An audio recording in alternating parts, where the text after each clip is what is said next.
Welcome back, class. At this point, we have done some calculating using standard multiplication and place value and area model. Now we're going to talk about rounding, which is related to estimating. In order to estimate, we have to round. And the reason why we like to round and estimate is because we need to, sometimes we don't have time to do actual thorough calculations. It's easier for us to get an estimate because we're dealing with numbers that are just simpler to calculate, basically. So on our first sheet for Monday, we had a problem, says round to the nearest hundredth, and we have 9 and 346 thousandths. Okay. The first thing you need to do in rounding is identify the place value that they are telling you to round to. In this case, we are being told to round to the nearest hundredth. So I'd like to underline the place value I'm rounding to. And if you do not know your place value, make sure that you are using a place value chart. We can find them online, or I'll even upload a place value chart picture if it's requested. Okay, round to the nearest hundredth. In this number, 9 and 346 thousandths, I know that this is my thousandths place and this is my hundredths place. So in the hundredths place, I have a 4. Okay, once I identify the place value that I'm rounding, I need to look at my right-hand man. My right-hand man is going to be a very significant number. That digit lets me know whether I round up or down. In order to find the right-hand man, you can just raise your right hand just so you can tell the direction. Don't get it confused with your left, okay? I've had some students go to the left. We want to look at the digit on the right. Circle that digit, okay? You put your right-hand man on what we call the rounding roller coaster. And that just kind of helps us to see. Usually whenever you have a roller coaster, if you ever been on a roller coaster, it goes up that first hill very slowly, okay? So these are our lower numbers. If your right-hand man is a 0, 1, 2, 3, or 4, you want to go ahead and round down. And the way we remember it is 4 or less, let it rest, okay? But if your right-hand man is 5, 6, 7, 8, 9, that's on the downhill of the roller coaster. And we know that once your roller coaster goes down, it picks up a lot of speed, okay? If you have a number 5 or more, raise the score. Our number is 6, so we are right here on the rounding roller coaster. We want to raise the score.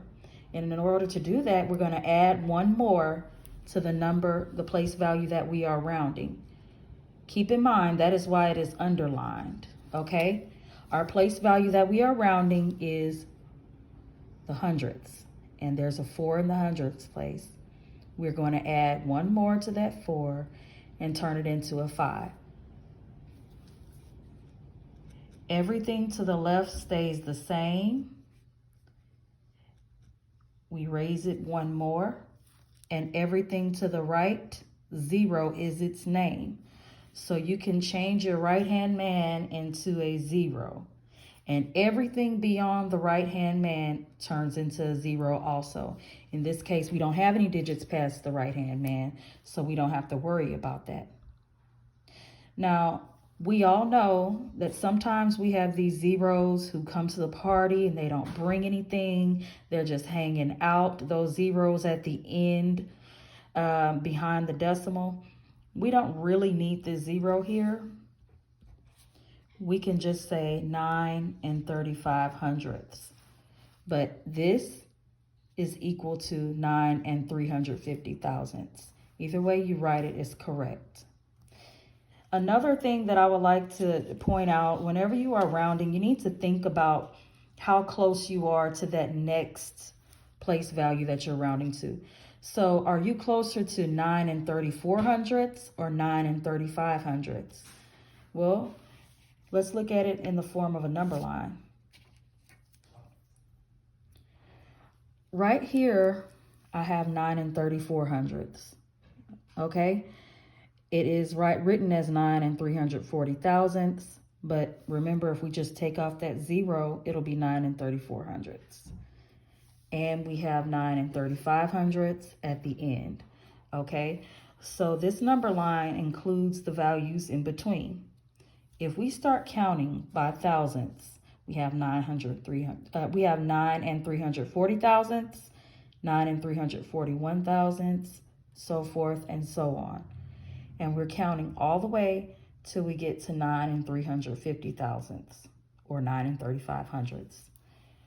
Okay, I have located our number that we are interested in. We are rounding 9 and 346 thousandths, okay, to the nearest hundredth.